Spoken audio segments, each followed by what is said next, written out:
Okay, after the first part where you have seen that he was trapped in a dense forest, now we are moving to our next part. It was late in December. Darkness was already descending all over the forest. चारों तरफ अंधेरा descending मतलब छाया हुआ था. Appeared. This increased the danger and increased also in gloom and despair. उसके मन में निराशा और बढ़ती गई. Despair, निराशा, gloom, sadness, दुख. Finally, he saw no way out and he sank down in the ground, tired to death, thinking that this last moment had come. But just as he laid his head to the ground, he heard a sound, he heard regular thumping.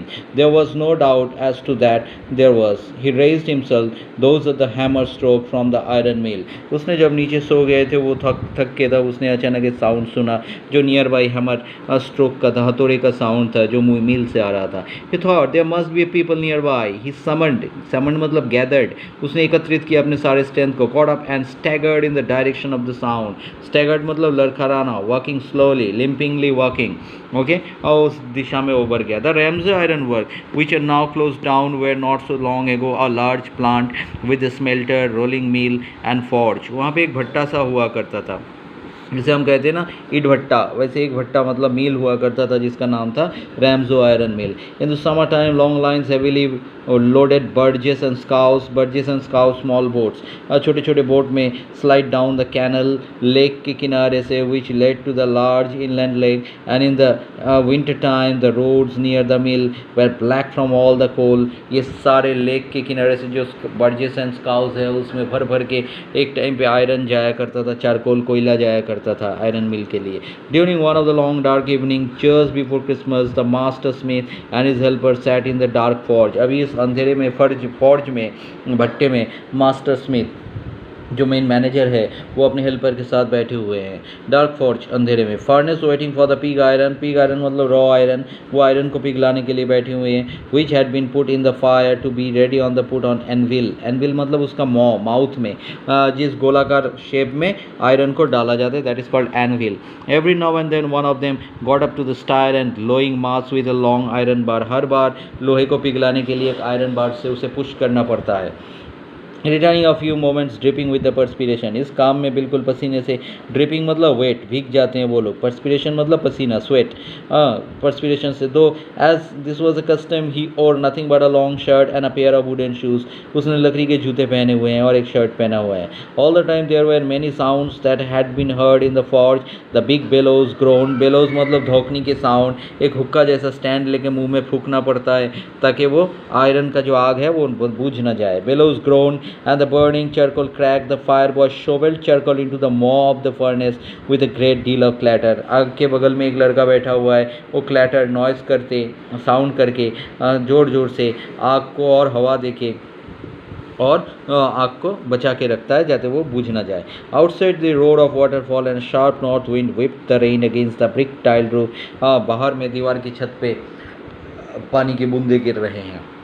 It was probably on account of all those noise that the blacksmith did not notice a man had opened the gate and entered the forge. इन सब noise के चक्कर में याद रखना कौन से noise मैंने ऊपर में बताया. This is important question. What were the noise? Okay, इन सब noise के चक्कर में blacksmith ने ध्यान ही नहीं दिया किसी ने गेट ओपन करके अंदर आ गए. Surely it was nothing unusual for poor vagabonds without any better shelter for the night to be attracted by the forge by the glow of light with escape thought that sooty pane. Sooty मतलब दीवार में कालिक लगे हुए हैं, चेहरे पे कालिक लगा हुआ है, ऐसा एक वैगाबॉन्ड मुसाफिर आके यहाँ पे रहने के लिए आया होगा. And to come warm themselves in front of the fire. क्योंकि इतनी सर्दी में कोई ना कोई यहाँ पे भट्टी पे आ ही जाता है और वो यहाँ आके आराम ज़रूर करता है. ठीक है. The blacksmith glanced. ब्लैकस्मिथ ने देखा, glanced only casual and differently at the intruder.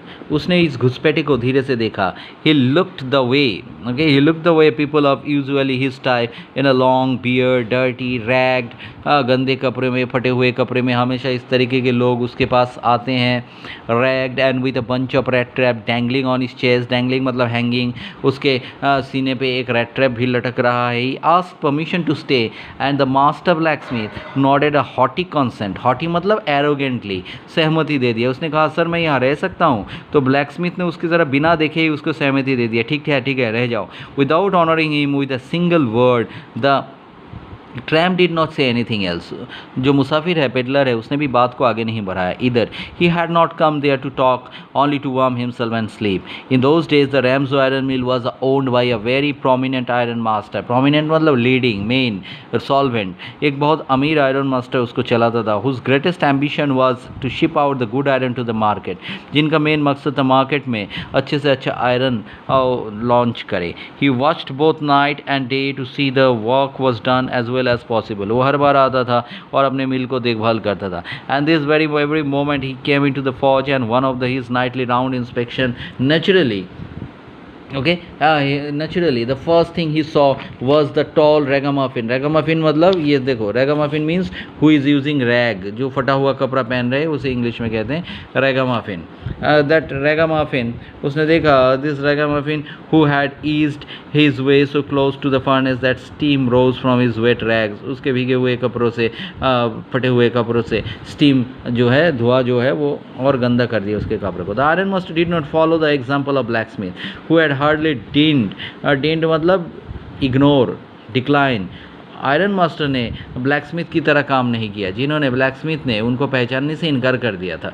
Dean to look at the stranger, okay, look at the stranger. He walk close up to him, उसने उसके पास जाके देखा आयरन मास्टर ने. Looked him over very carefully, then tore off his slouch, had to get a better view of his face. खान में, कोयले के खान में जो कब हम लोग टोपी पहन के काम करते हैं उस इंग्लिश में कहते हैं स्लाउच, ओके, तो स्लाउच, बड़े बड़े टोपियों को. But of course it is of you Nils Olof. उसने अपना दोस्त नील सोलॉफ समझा. तुम अगर पूछोगे सर नील सोलॉफ कौन है, नील सोलॉफ उसने अपने दोस्त को समझा, पेडलर को, ओके. अब वो एग्जैक्टली नील सोलॉफ की तरह अपने सोल्जर फ्रेंड की तरह दिखता है. Nils Olof, he said, okay, he said, how you do look, तुम कैसे लग रहे हो. The man with the rat dress had never been seen the iron master, and Renzo Iron did not even know what his the name was. वो तो उसका नाम भी नहीं जानता, इसलिए वो बहुत आश्चर्य हुआ. But it occurred to him that fine gentleman throughout he was an old acquaintance. He might perhaps throw him a couple of kroners. शायद वो उसे कुछ क्रोनर दे दे, इसलिए वो चुप रहा. Therefore he did not want to undeceive him all at once. Yeah, God knows things have gone downhill with me, he said. हाँ हाँ सर, हमारे हाल बहुत ख़राब हो चुके हैं. You should not have resigned from the regiment. तुम्हें regiment, army department से रिज़ाइन नहीं करना चाहिए था. said the iron master, that was a mistake. वो तुमने गलती की. If only I had still been in the service at the time, it never would have happened. अगर मैं अभी भी नौकरी में रहता तो तुम्हें कभी भी रिज़ाइन करने नहीं देता. Well, now of course you will come home with me. चलो मेरे साथ चलो. To go along with the manor house, मेरे फार्म हाउस में चलो. And be received by the owner like an old regimental comrade. और मेरे हाथ से वेलकम पाओ. That however did not please the tramp. पर ट्रैम्प इससे खुश नहीं हुआ इस बातों से. No, I could not think it up. नहीं, मुझे नहीं जाना sir. He said, looking quite alarmed. वो बहुत ही alarmed है, aware है, okay. He thought out of the 30 kroner, वो अपने 30 kroner के बारे में सोच रहा है. To go up to the manor house would be a throwing himself voluntarily. Voluntary मतलब फार्म हाउस में जाना, अपने आप की मर्जी से मुसीबत में डालना. To the lion's den, शेर की गुफा में जाने के बराबर है. He only wanted to a chance to sleep here in the forge and then sneak away inconspicuously as possible. Sneak away मतलब secretly. वो तो यहाँ आया था और चुपके से यहाँ से निकल जाना चाहता था. Inconspicuously मतलब without anybody's notice. Okay. The iron master assumed that he felt embarrassed because of his miserable clothing. Iron master ने कहा, तुम अपना miserable clothing के लिए embarrassed feel कर रहे हो. कोई बात नहीं. Please don't think that I have such a fine home that you cannot show yourself there. He said, Elizabeth is dead. Okay, मेरी वाइफ मर चुकी है. As you may already have heard, my boys are abroad. मेरे लड़के बाहर रहते हैं. There is no one at home except my oldest daughter and myself. We were just saying that it was too bad we did not have any company of the Christmas. Now come along with me and help me make us the Christmas food and disappear a little faster. चलो चलो हमारे साथ जल्दी चलो, Christmas की food को enjoy करेंगे. Okay.